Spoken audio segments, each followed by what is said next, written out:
Hola, Chabela, ¿cómo estás? Hola, aquí ¿Cómo estoy. andás? Qué gusto recibirte.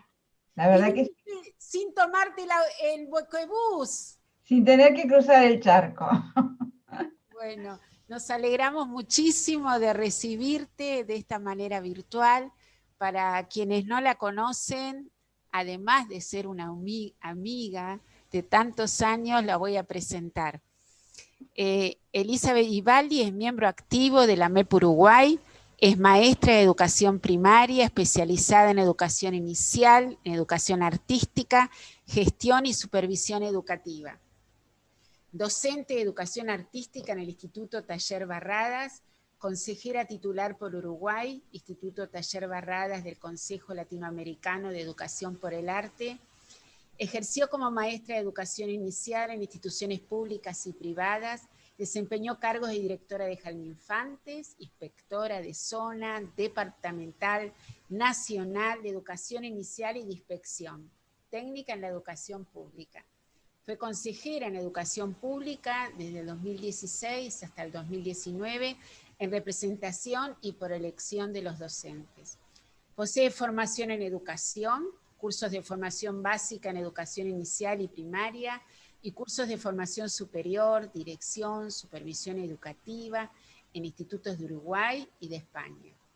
En educación artística, taller Barradas, coordinador de taller de expresión y cursos de profundización, posgrado en educación artística de la Organización de Estados Iberoamericana, tutoría virtual, curso para formador de formadores de la Organización de Estados Americanos. Fue profesora de formación docente en educación artística en el Consejo de Formación en Educación, coordinadora del área de educación artística y directora del Instituto de Formación en Servicio del Consejo de Educación Inicial y Primaria. Participa como ponente en temas de educación en primera infancia y de educación artística en su país y en el extranjero. Es autora y coautora de diversas publicaciones, entre ellas las investigaciones históricas, la educación inicial del Uruguay, de la casa cuna a la escuela elemental, de 1890 a 1900, canteras de creación, de la piedra a la forma, maestro Gesualdo Sosa, taller Barradas. Coordinó junto a Patricia Sarlé, una colega muy querida y miembro honorario de OMEP Argentina, la publicación Arte, Educación y Primera Infancia, Sentidos y Experiencia de la Organización de Estados Iberoamericanos. Nuestras colegas van a compartir con ustedes el link en el chat para que después puedan acceder. Y coordinó en carácter de consultora nacional el proceso de elaboración del marco curricular para la atención y educación de niños y niñas uruguayos desde el nacimiento a los 6 años, que contó con la asesoría de la doctora María Victoria Peralta, que también es miembro de OMEP Chile. Bueno, para nosotros es un gusto escucharte, Chabela, vamos a aprender un montón y bueno, ya empezamos a tomar nota. Los que quieren pueden ir haciendo preguntas por el chat, que después me las van a pasar y yo te las hago. Así que te doy la palabra, Chave. Bueno, muchas gracias. En principio, bueno, agradecer en el nombre de Cristina, que fue quien me presentó la invitación, que estaba pensada para mayo en forma presencial, y bueno, los avatares de este año hicieron que llegáramos hasta aquí. Pero bueno, felicitar a todo el equipo de OMEP Argentina, porque sé que ha sido un esfuerzo organizativo el hacer esta reconversión o este reinventarse, como decía Ruti. Saludar a todos los que se han sumado a este evento, tanto desde Argentina como desde mi país Uruguay, desde Chile, desde Brasil, desde otros países, a las compañeras de OMEP Latinoamérica.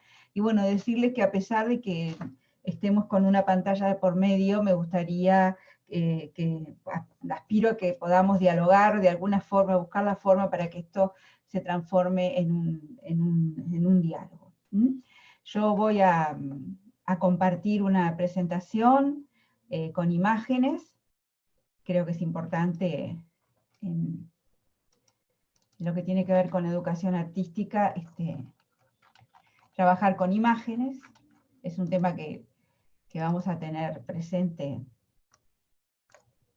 a lo largo de la presentación, el tema de lo visual, ¿verdad?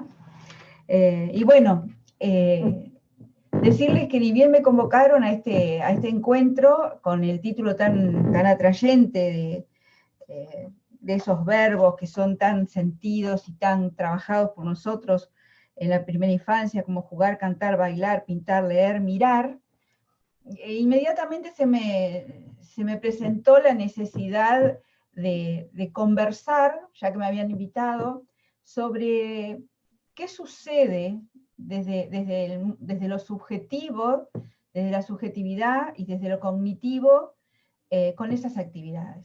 Ustedes saben que en lo que tiene que ver con la educación en primera infancia, justamente se nos acusa a veces, aunque la palabra suene fuerte, de estar todo el tiempo jugando, lo que nosotros sabemos y defendemos que es el método de enseñanza y la necesidad vital de los niños. Pero es importante reflexionar por qué esa es la forma de aprender y la forma de ser y de vivir de los niños pequeños. Entonces tomé estos verbos, sentir, percibir, pensar, imaginar, crear, en el entendido que son esos procesos que se dan cuando el niño juega, canta, mira, lee, baila.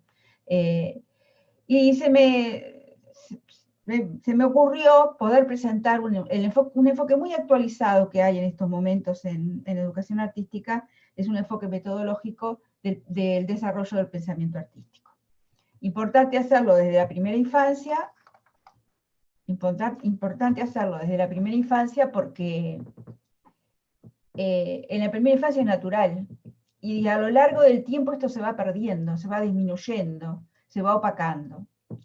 Ya como lo dijo Ruth, y no me voy a extender en esto, estamos en un momento muy particular, que nos afecta a todos como ciudadanos, como personas, que nos modifica, que nos interpela, que ha, por un lado, fortalecido el lugar del arte porque lo necesitamos, pero por otro lado también ha tenido un impacto muy fuerte sobre los artistas y su posibilidad vincular, presencial, en lo que tiene que ver con las artes, ¿verdad? Nos ha modificado la vida del jardín de infantes. En Uruguay la presencialidad ya es un hecho desde hace unos meses, y esa foto que está allí de un perchero lleno de tapabocas es de un jardín de infantes nuestro, sacada por una colega. Esa es la realidad que tenemos hoy en día. Y las dos fotos que están allí debajo son capturas de pantalla de dos videos que andan circulando por YouTube, que realmente impactan, ¿no? Esos dos niños que están de la mano en su posibilidad de juego y de vínculo, haciéndolo de esa forma, y esta niñita que se saca su tapaboca para poder acceder a la necesidad de su chupete. Bueno, estas realidades, como lo decía Ruti, dejan más en evidencia la necesidad de conversar sobre estos temas y de profundizar acerca de lo que el juego y la educación artística se transforman en una necesidad todavía mucho más vital para poder pasar por esta situación que estamos transitando. Yo formé este caleidoscopio con los dos títulos, un poco para hacer en una imagen esto que les estoy diciendo. Cómo estas actividades, que son desde el hacer, como el jugar, el cantar, el bailar, el pintar, el leer, el mirar, tienen su contrapartida en una especie de caleidoscopio que se mezcla y que produce distintos efectos con esos mundos subjetivos que tienen que ver con la sensopercepción, con la imaginación, con esos mundos cognitivos que tienen que ver con el pensamiento y con esos mundos creativos. Y nos podríamos preguntar, ya que planteo esto del desarrollo del pensamiento artístico, si existe ese pensamiento artístico, ¿verdad? Y sí, mi respuesta es que sí, que hay una forma de pensar que es propia de los artistas y de una forma de estar en el mundo, ¿verdad? Que hace que todas estas actividades y estas y estas contrapartidas que hacen a la subjetividad y a lo cognitivo, tienen que ver con el proceso de humanización, es decir, el desarrollar el ser humano, el ser y estar en el mundo, ¿verdad?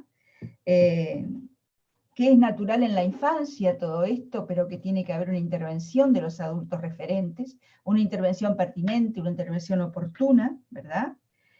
Y que el juego y el arte, como también ya lo dijeron, tiene un gran poder de transformación. Ese pensamiento artístico tiene las siguientes características.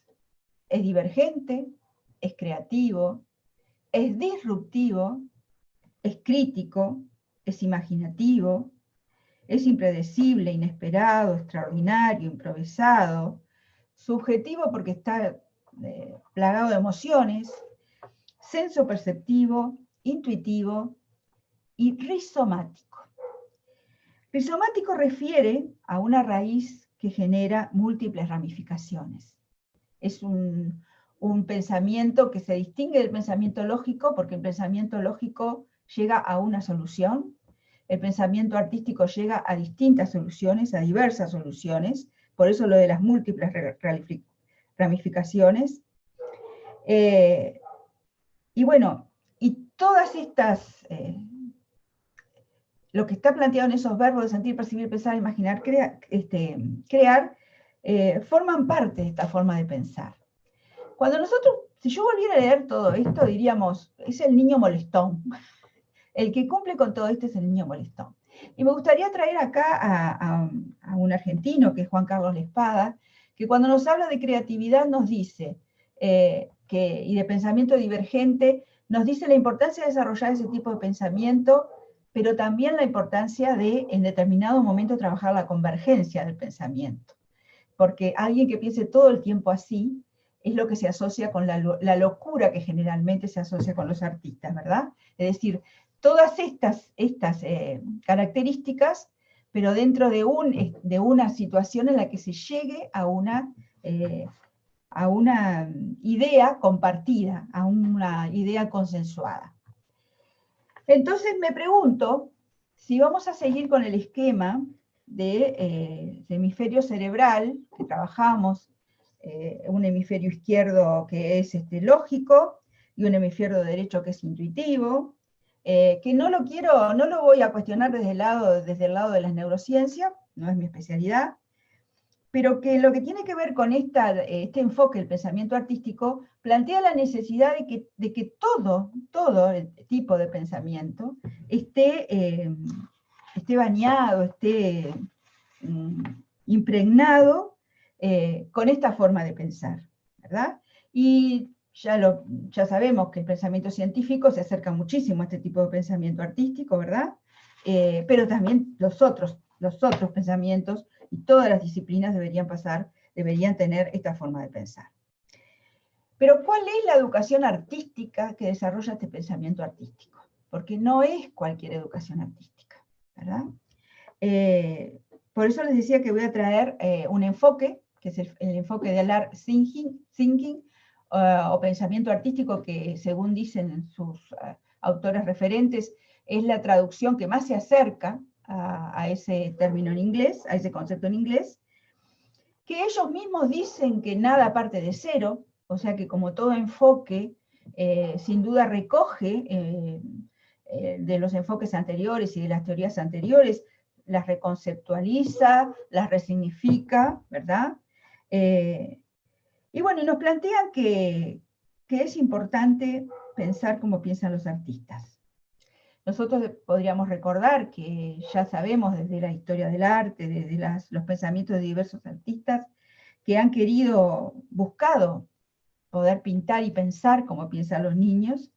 Pero aquí tenemos a un referente que es Luis Kambisser, que es de nacionalidad alemana, pero desde muy pequeño, desde meses de vida, vivió y se educó en Uruguay, que ahora vive en Estados Unidos, vive desde el año 64 en Estados Unidos, que es un artista visual, con un gran compromiso sociopolítico latinoamericano, muy crítico sobre el sistema del arte y sobre los procedimientos de enseñanza artística, y que entre las cosas que nos plantea es esta, ¿no? Cuando los artistas estamos inmersos en la creación, Cuando los artistas estamos inmersos en la creación artística, configuramos y conectamos formas mucho más imaginativas que las utilizadas en el pensamiento disciplinario tradicional empleado en las escuelas. Aceptamos lo imposible y lo impredecible, lo desconocido como parte de la realidad. Nosotros como educadores tenemos muy claro que tenemos que trabajar a partir de los conocimientos previos de nuestros alumnos, y de los niños y de las niñas. Pero a veces no tenemos tan claro que tenemos que desarrollar su imaginación, que tenemos que practicar la escucha de sus ideas, de sus fantasías, de aquellas ideas más locas, más alocadas, más sorpresivas, más impredecibles. Y creo que eso es importante reflexionarlo, ¿verdad? Luis Kamniser ha visitado Uruguay recientemente, hace unos años, ha visitado Argentina. El término pensamiento artístico surgió a partir de una bienal de Mercosur en Porto Alegre, cuando en una de sus exposiciones se le ocurre, de la cual era curadora, además de otros artistas, se le ocurre pedir que además de presentar la obra, presenten en un escrito cuál era el problema o el proyecto o la interrogante que estaban tratando de resolver o de plantear, y al mismo tiempo hizo la misma pregunta a los espectadores. Y se dio cuenta que de esa forma surgían múltiples ramificaciones, múltiples pensamientos que fortalecían esa línea de pensamiento artístico. Luis Kamniser es muy crítico con el mercado del arte, él es un artista conceptual, ¿verdad? O sea que como artista conceptual privilegia las ideas o los conceptos sobre el aspecto material de la obra. En su crítica al mercado del arte, por ejemplo, ha hecho una obra de una firma dividida en muchos pedacitos, como el valor que tiene la firma de un artista, porque él considera que la función del arte no es celebrar el virtuosismo del artista, sino transformar la mirada. Ese guante que vemos allí es un guante que tiene valor porque ha sido usado por diversos artistas que firman al costado y dan testimonio de que lo utilizaron para hacer su obra. Esta instalación que está allí es una clase de historia del arte, con lo que quiere mostrar, y tiene varias de este tipo de instalaciones, esa forma de enseñanza que él critica, que no es esa la forma de enseñar.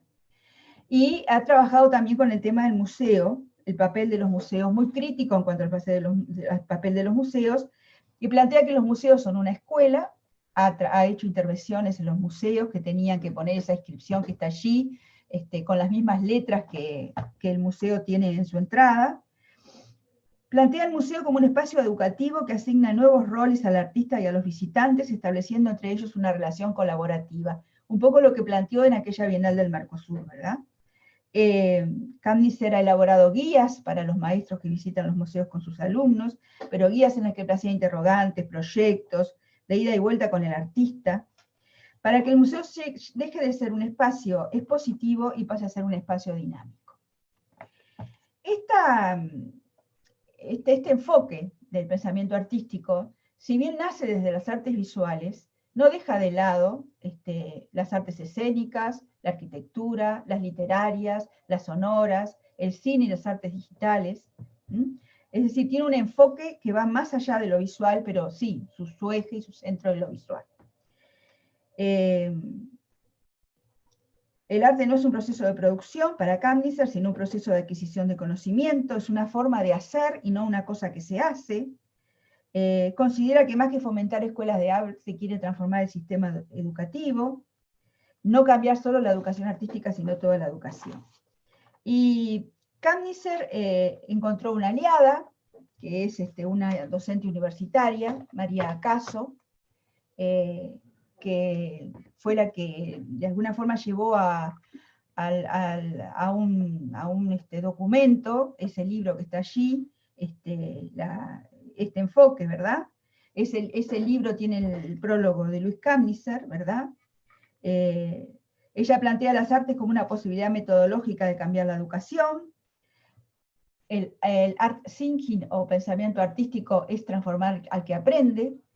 recordemos que Kambisser plantea transformar al que mira, ella plantea transformar al que aprende, y yo diría con esta otra frase, que es también de María Acaso, los docentes como arquitectos de experiencia, que también plantea transformar al que enseña.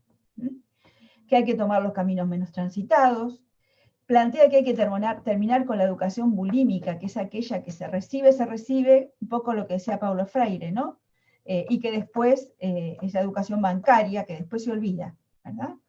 Que hay que practicar la pedagogía del placer, y acá me remite a Malaguzzi con su teoría de los placeres, que está muy desarrollada en el libro La estética en el pensamiento de Lois Malaguzzi de Hoyuelos, y que hay que encontrar en las artes elementos para recuperar la pasión por pensar, para desarrollar un pensamiento propio y emancipador. Ustedes ven allí que en la tapa del libro tiene una sandía formada en un cubo. Ella plantea que apareció un día en su clase universitaria, ¿verdad?, con una sandía, que lo primero que hizo fue llamar una gran atención en todos sus alumnos, por ser un objeto ajeno al aula, pero que la mayor sorpresa fue cuando la vieron sacar un cuchillo, cortar la sandía y transformarla en un cubo. Ese acto disruptivo produjo redistribución del mobiliario. Los estudiantes se sentaron en círculo porque necesitaban participar, ver, estar de cerca. Los alumnos más callados comenzaron a hablar. Los que más hablaban se callaron por primera vez, algunos de ellos, y practicaron la escucha activa. Se creó una comunidad, plantea, porque desconfiguró el discurso vertical del docente. Y acabamos al docente arquitecto de experiencia, ¿verdad? Se generó un debate. Si transformar la sandía en un cubo era un acto artístico. Se produjo otro debate, si estaba permitido comer en clase. Y allí se dieron cuenta que nunca se les había prohibido en esa universidad comer en clase, pero que tenían unas reglas autoimpuestas que los autorregulaban todavía con más fuerza que las reglas que les imponían desde afuera. Por eso ella plantea en el libro, cuando comienza el libro, llevar una sandía a la clase es un acto de subversión, que hace que los estudiantes se despierten de la anestesia. Lo que plantea es reinventar la práctica, ¿verdad? No es que ahora vayamos todos con una sandía a nuestras escuelas o jardines de infantes, pero el concepto que está planteando es ser docentes creativos en nuestra propia práctica, ¿verdad? Como les dije, ellos plantean que nada comienza de cero, que no consiste en que el docente se convierta en un artista, sino en pensar como un artista, que no es una teoría, sino una metodología, y que no pasa por utilizar más artistas en la clase, ni mezclar contenidos tradicionalmente considerados artísticos con los matemáticos o con otras disciplinas, porque eso ya lo hacemos. Se trata de otra cosa. Y otra de las líneas que ellos trabajan, tanto Kambisser como María Acaso, es la cultura visual.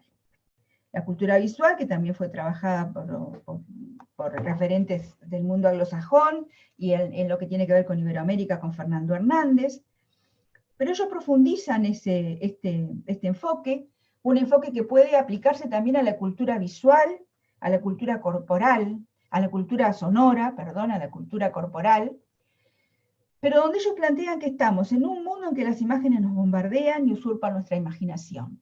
Lo podríamos decir también de la música, ¿verdad? Y de la percepción del cuerpo. No solamente sustituyendo lo que vemos, sino también tomando el lugar reservado para las metáforas. Y todo esto construye subjetividad. María Acaso va más allá y nos habla que hay un currículum oculto visual.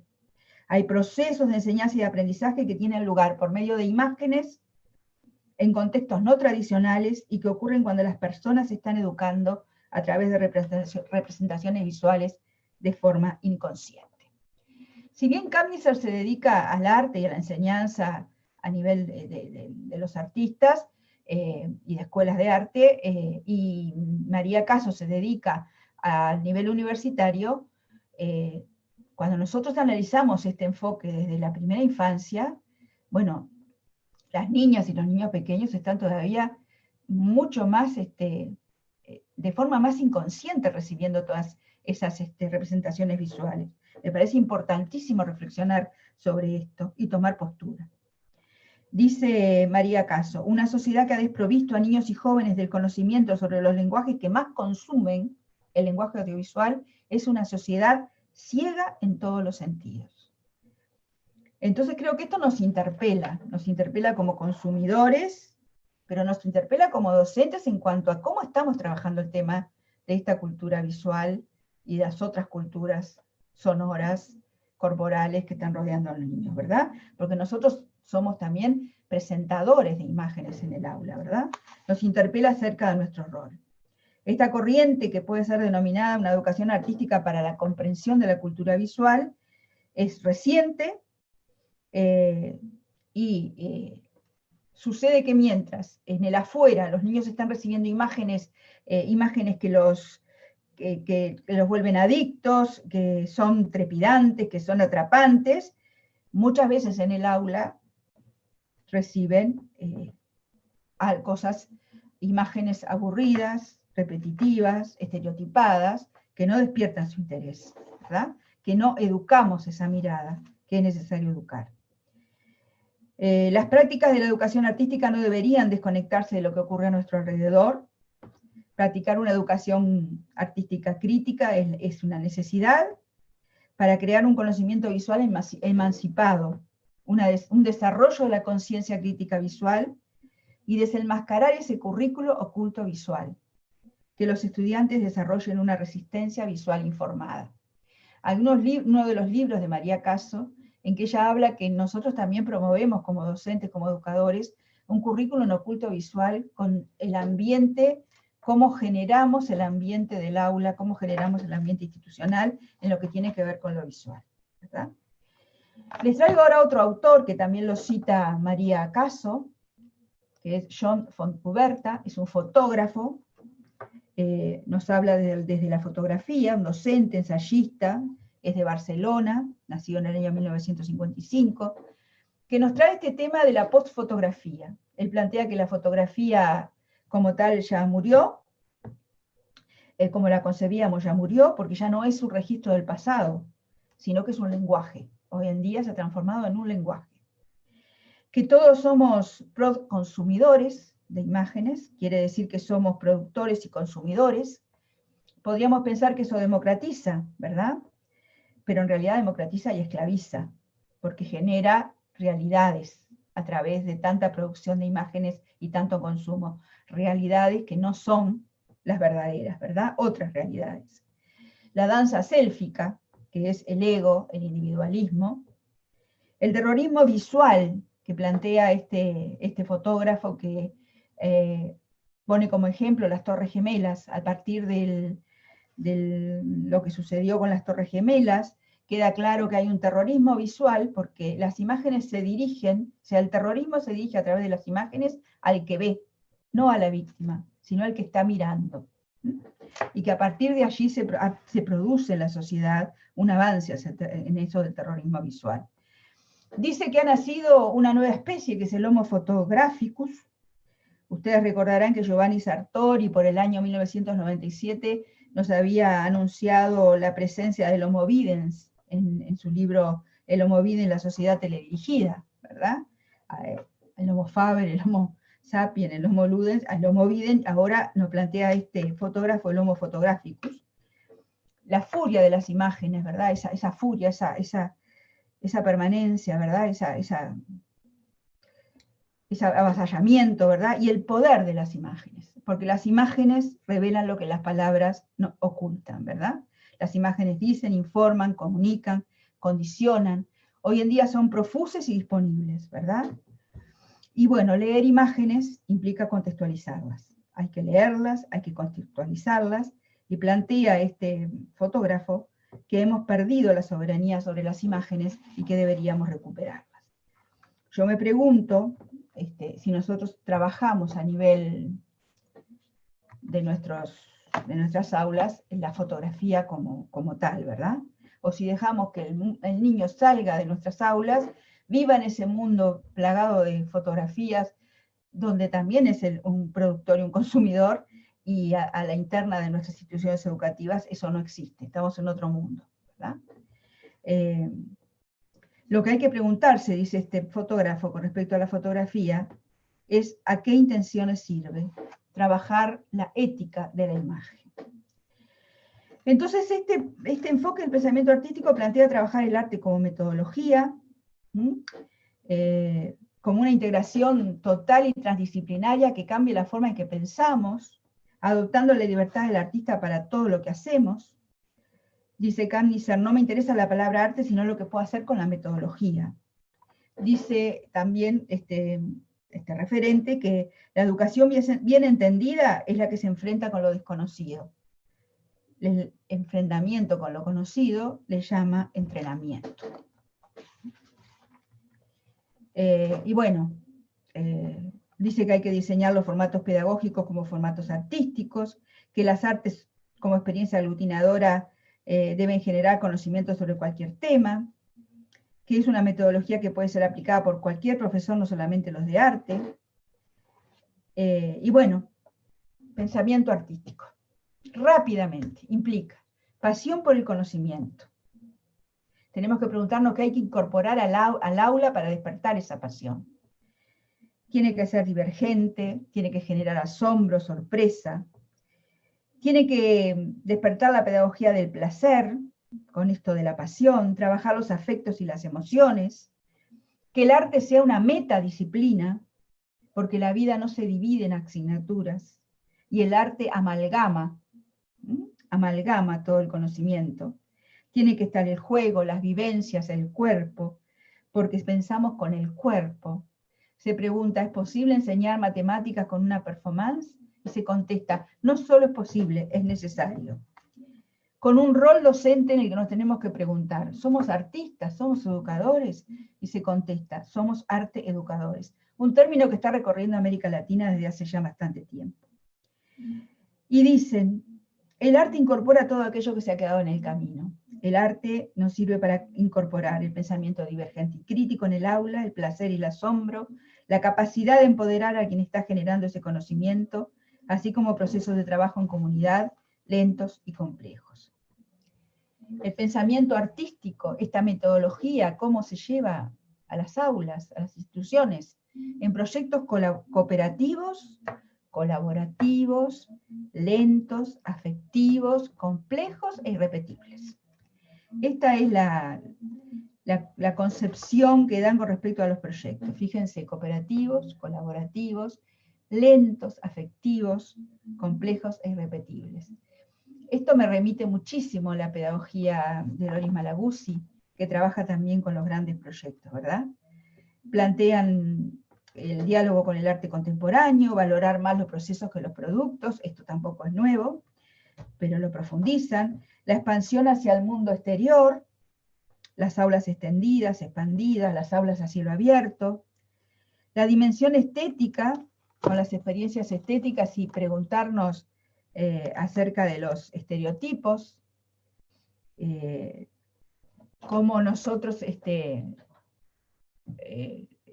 seguimos aplicando estereotipos en el aula, ¿verdad? Sin tener en cuenta esa dimensión estética que la define muy bien Loris Malaguzzi cuando dice que es la relación que nosotros establecemos entre los objetos. La inteligencia colectiva, que hay que activarla y promoverla, trabajar lo grupal, en ideas y en esfuerzos compartidos, en generar alianzas, espacios transformados que nos permitan repensar los espacios y los mobiliarios.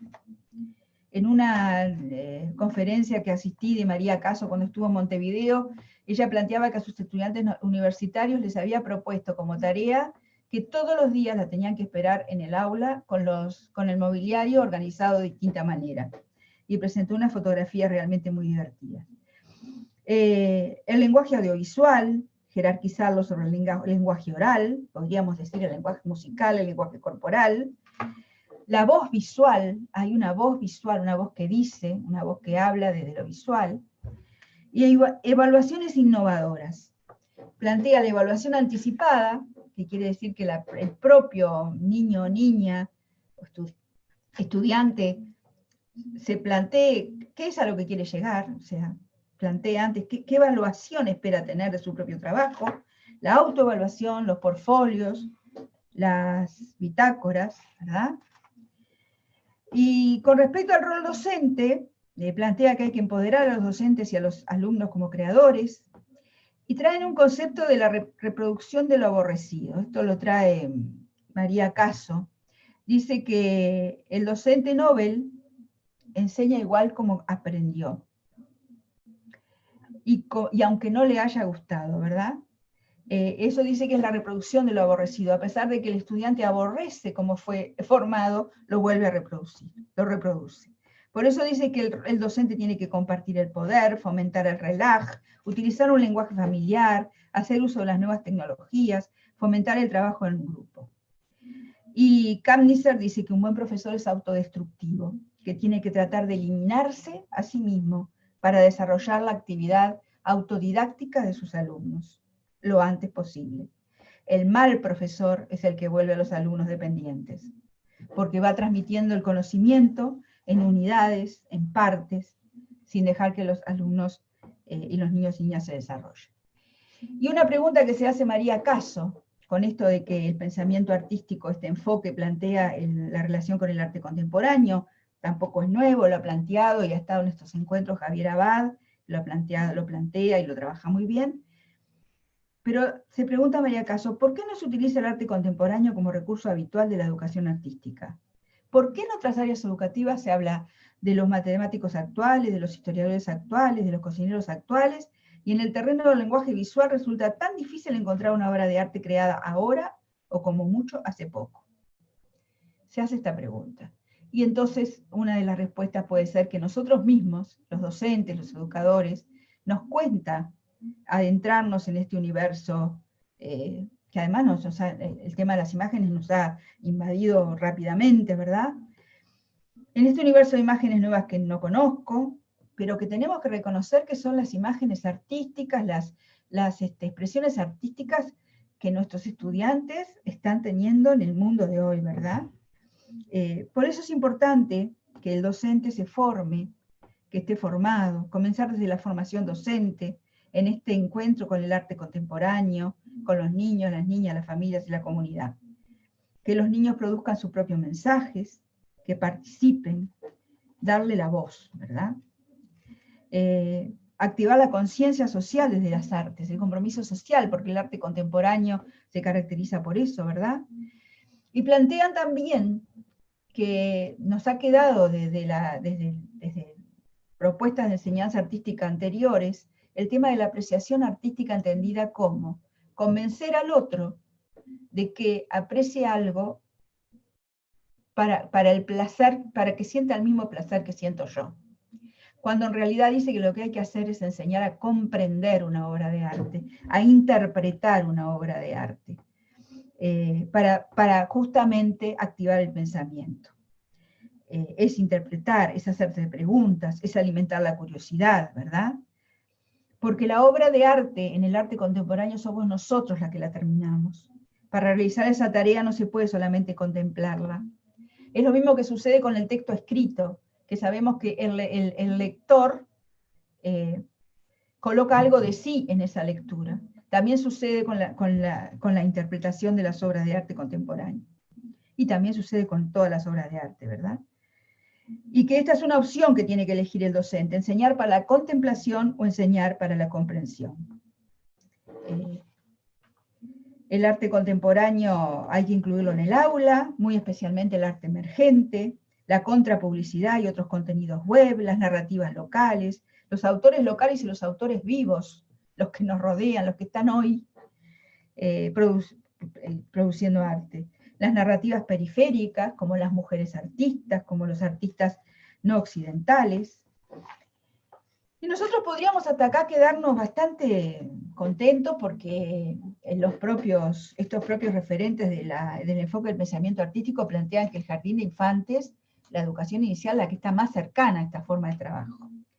Pero miren lo que plantean. Nos elogian por un lado, pero por otro lado nos dicen que tenemos que reflexionar un poquito más. Porque nos dicen, la parte artística está en el jardín de infantes, dice Kamniser. y está en términos artesanales. Después la imaginación va siendo reducida a entrar en categorías disciplinarias que son cuantitativas y no cualitativas y que no permiten lidiar con el absurdo. Hace referencia a que el jardín de infantes está más cercano a esta forma de trabajo que los ciclos superiores, ¿verdad? Dice, todo el mundo tiene la obligación de aprender a escribir y a leer, pero no todo el mundo tiene la obligación de imaginar. Es ahí donde está la cuestión. Y después plantea, el juego quedó confinado al jardín de infantes, ya lo sabemos, ¿verdad? La gran conquista de Froebel, y definió el arte como una actividad psicomotriz lúdica. Lo que nos está diciendo es que esta cercanía que tenemos nosotros con este enfoque, deberíamos replantearnos dentro de esto de jugar, pintar, cantar, mirar, leer, cómo nuestra intervención docente promueve aún más estos otros verbos que yo traje junto con esta teoría. Estos verbos de sentir, percibir, pensar, crear, imaginar. Ese es un desafío que tenemos. Rápidamente, tal vez se estén preguntando sí, pero ¿cómo? Sí, pero ¿qué? Porque no es solo el hacer, se trata de hacer y pensar. Yo traje una serie de imágenes para pasarlas rápidamente. Y bueno, la primera, traje esta frase que me parece interesante, no sos vos, es tu marco teórico. Es decir, yo traje este enfoque metodológico, pero que encierra una posición teórica, una conceptualización, porque lo que tenemos que tener cuando vamos a trabajar en el aula es una fortaleza teórica que nos permita desarrollar nuestras prácticas de esa solvencia, ¿no? Con esta propuesta, como decía, interdisciplinaria, multidisciplinaria, abarcando todos los lenguajes artísticos. Desde la formación docente, acá les traje un trabajo, una obra de segunda generación, realizada por estudiantes de formación docente en el taller Barradas, donde podemos sí trabajar con el arte tradicional, con el arte más clásico, pero aquí estamos en una obra de segunda generación donde lo estamos de alguna forma interviniendo, repensándolo, reconstruyéndolo. Aquí, desde la imagen, a partir de la publicidad, como te lo plantean, trabajar la publicidad. Allí vemos una publicidad del Corte Inglés, que tomaron el cuadro de las Meninas de Velázquez. Y bueno, lo trabajamos con estudiantes en el Instituto Normal, a partir de un cuadro de Van Gogh. Es decir, ¿cómo podemos desde la formación trabajar esto? Porque si no empezamos desde allí, va a ser muy difícil, ¿verdad? Si las prácticas de formación docente no cambian, va a ser muy difícil. Y bueno, y generar una voz visual. Acá una estudiante, con el tema del ritmo de la vida, generó 2 fotografías que a mí me parecen muy buenas, ¿verdad? Cómo allí logró su voz visual a partir de una imagen, plantearnos lo que ella piensa y considera a partir del ritmo de la vida. Y bueno, en las aulas de educación inicial, trabajar la fotografía, trabajar el mirar. Agradezco muchísimo a las compañeras de la educación inicial del Uruguay, y bueno, y también en Taller Barradas, que me han posibilitado pasar estas imágenes, compartirlas, porque también la formación docente tiene que ver con compartir experiencias, eso es importante. Esto es un proyecto de un jardín, que es el proyecto Mirarnos, y trabajó la mirada, el mirarse, y desde allí la fotografía. Lo trabajó también en computadora. Recuerden que dijimos incorporar la tecnología, ¿verdad? El arte urbano, esto es en el departamento de Colonia, niños interactuando con una intervención que se hizo en el marco de los festejos del departamento de Colonia, Patrimonio Cultural de la Humanidad. Puse allí en color el nombre de uno de los artistas, Bernardo Cardarelli, porque buscando imágenes, seleccionando las imágenes, me di cuenta que era el mismo artista con el cual interactuaron los niños de otro jardín de infantes y de otra docente con una de sus esculturas que está en Montevideo. O sea, cómo aquello de salir, de expandir el aula, expandimos el aula también para recorrer el arte urbano, el que está presente, el que lo vemos todos los días y no lo miramos. En el arte contemporáneo tenemos propuestas de arte contemporáneo que son muy cercanas a nuestras prácticas, como el land art, por ejemplo, o arte de la tierra, ¿verdad? Que es un arte efímero y que requiere una documentación fotográfica para preservarlo, para tenerlo, ¿verdad? Todo aquello que también nos habla Malaguzzi, ¿verdad? Es el arte de la tierra, el arte efímero, el arte de la naturaleza, que tanto nos ayuda a pensar sobre el desarrollo sostenible, ¿verdad? El arte de los objetos encontrados, o el arte pobre, o el arte povera, ¿verdad?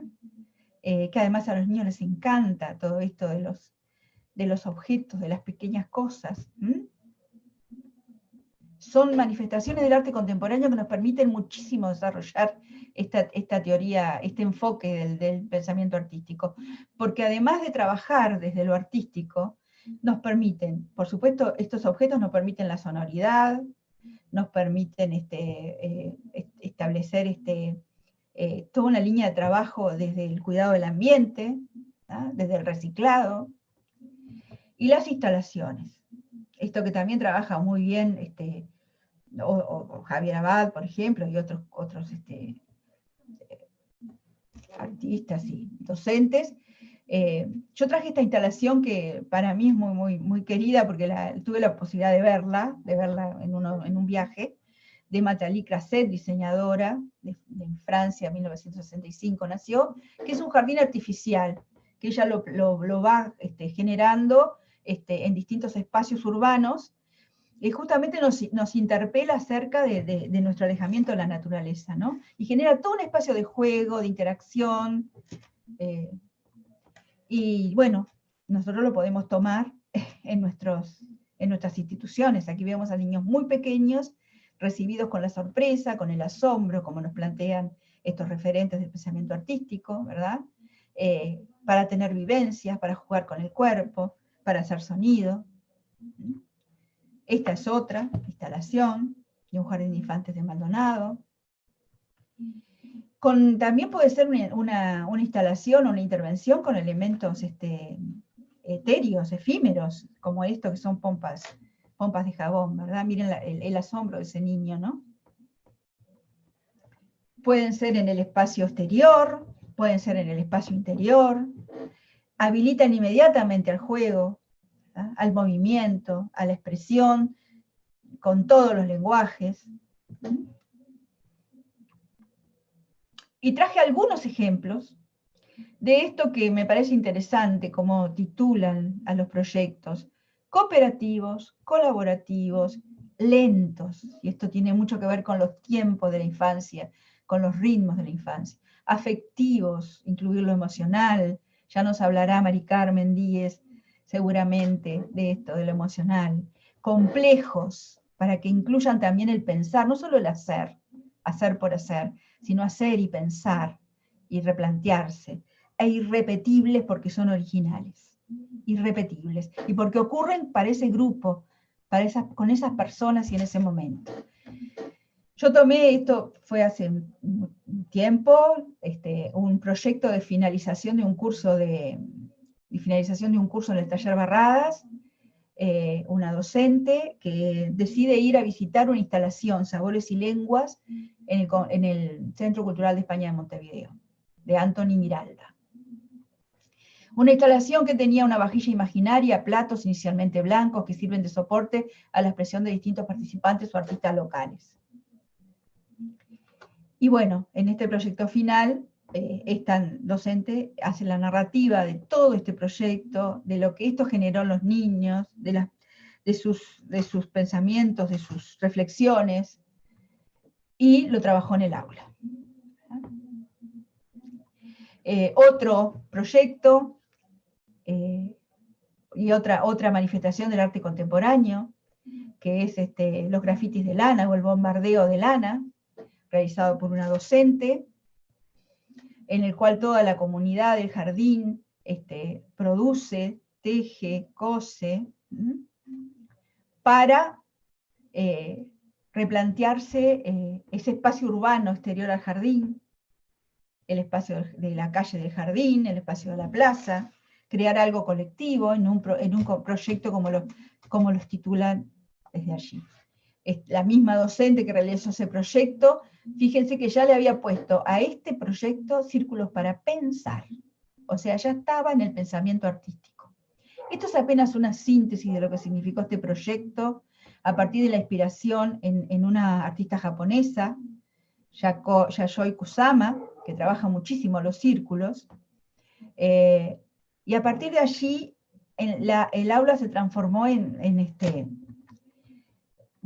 infinidad de vivencias a partir de los círculos, ¿verdad? De todo tipo y de todos los lenguajes artísticos. Para terminar finalmente redecorando, ambientando el aula, y esos círculos realmente fueron círculos para pensar. Termino por acá diciéndoles que es importantísimo, sobre todo en estos momentos, en este tiempo que estamos viviendo, buscar nuevas formas de ser y de estar en el mundo. Y creo que este enfoque del pensamiento artístico, que resignifica, recontextualiza nuestra área de educación artística y nuestras formas de trabajo, es importante tenerlo en cuenta. Yo después dejaré una bibliografía por si quieren profundizar sobre este tema, porque fue apenas una introducción, pero espero que haya sido de interés. Muchas gracias. Muchísimas gracias, Chabela. Muchísimas gracias. La verdad que, bueno, fue muy interesante escuchar. Y me quedo, pensando, ¿qué prácticas pedagógicas que vos hayas visto en nuestros jardines deberíamos repensar desde esta propuesta que nos haces como marco teórico de pensar y generar el pensamiento artístico? ¿Qué te parece que estamos haciendo más o menos y que tendríamos que revisar? Bueno, yo creo que lo importante es el enfoque globalizador, ¿no? Es decir, si nos apartamos de un enfoque globalizador y que, como lo plantea este enfoque, el arte sea como la materia que aglutina todo, no estaríamos dentro de este enfoque, es decir, nos estaríamos alejando, estaríamos escolarizando, ¿verdad? El enfoque por disciplinas, el enfoque por asignaturas, que nos lleva a lo escolar, es lo que tenemos que revisar continuamente. Pero no solamente revisarlo como algo para que de vez en cuando no hacer eso, sino revisarlo para no hacerlo nunca. Es decir, todas las propuestas que tenemos que desarrollar en el nivel inicial tienen que partir de un concepto globalizador, de un interés del niño, de una situación, de una interrogante, de un proyecto, de un problema que tengamos que resolver. Los niños son absolutamente capaces de traer al aula temas y problemas de la vida diaria, de la vida cotidiana, del mundo, de su entorno, y que podamos trabajar juntos para resolverlos, con el arte como aglutinador. Creo que eso es lo que tenemos que revisar. Bueno, qué desafío, Chávez. Y me quedo pensando, ¿cómo desenmascarar ese currículum oculto visual que nos decías? ¿Cómo nos damos cuenta? Bueno, es un ejercicio que tenemos que hacer nosotros mismos, ¿no? En estos días yo he visto como voy a traer 3 ejemplos, si recuerdo los 3. Uno es que ha salido una propaganda de un auto, en el cual hay delante de ese auto una niña pequeña con una banana en la mano, comiendo una banana, parada delante del auto, y con un eslogan que no recuerdo ahora.